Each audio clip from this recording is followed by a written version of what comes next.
చేయడానికి ప్రాధాన్యత ఇస్తుందని మన కారణం చేశారు. రెడ్ బుక్ లో నేను ఏం చెప్పా, రెడ్ బుక్ గురించి నేను చాలా క్లారిటీ ఇవ్వాలనుకుంటున్నాను ఈరోజు.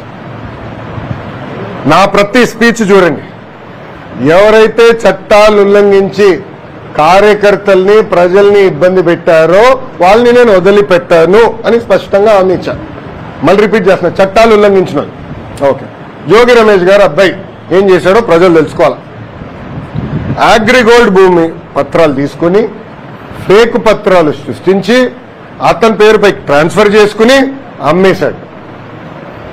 అగ్రిగోల్డ్ బాధితులు చాలా మంది ఇప్పటికీ ఇబ్బంది పడుతున్నారు, వాళ్ళకి రావాల్సిన డబ్బులు ఇంకా చాలా ఉన్నాయి.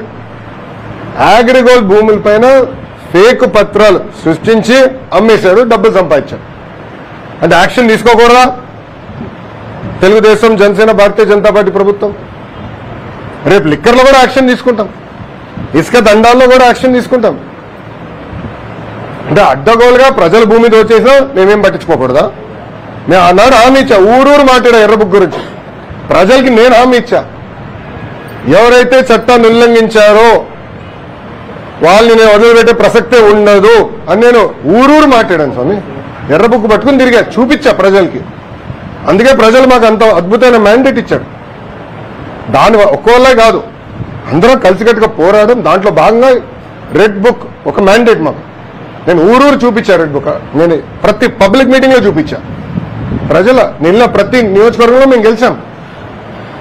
సో ప్రజలు మాకు అంత క్లియర్ మ్యాండేట్ ఇచ్చారు. సో ప్రజలు కూడా చాలా క్లియర్గా ఉన్నారు, ఎవరైతే తప్పు చేశారో వాళ్ళని వదిలిపెట్టొద్దని క్లియర్గా చెప్తున్నారు. అదే అమలు చేస్తాం.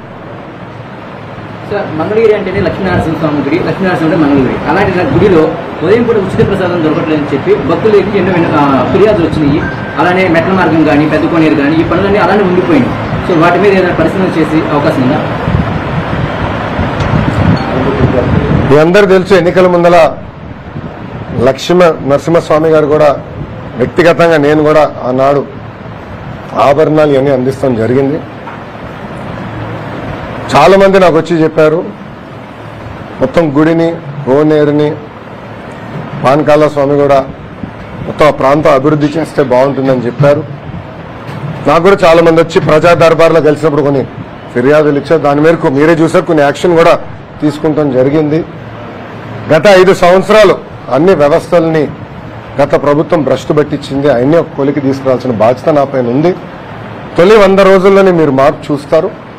గుడికి వచ్చేగల నేను అనేక మందితో మాడుతున్నా, ప్లానర్స్తో డిస్కస్ చేస్తున్నా, ఎలా చేస్తే బాగుంటుంది, అభివృద్ధి ఎలా చేస్తే బాగుంటుంది, గెస్ట్ హౌస్లు, కాటేజీలు ఎక్కడ ఏర్పాటు చేయాలి, భక్తులకి ఎలాంటి ఇబ్బంది లేకుండా మనం గుడిని అభివృద్ధి చేస్తే బాగుంటుంది ఆలోచనతోనే ఉన్నా. వాళ్ళతో చర్చించా.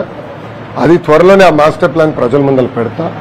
ఇంకా మంగళగిరి నియోజకవర్గ ట్రాఫిక్ కూడా చాలా పెద్ద సమస్య మనకి. ఆల్రెడీ కేంద్ర ప్రభుత్వ సంస్థతో నేను మాట్లాడాను, వాళ్ళు రమ్మని చెప్పా. కమిషనర్ గారి కాంటాక్ట్ నెంబర్ ఇచ్చాను, అధికారుల నెంబర్ కూడా ఇచ్చాను. వాళ్ళందరి గురించి ఒక మాస్టర్ ప్లాన్ తయారు చేయమని.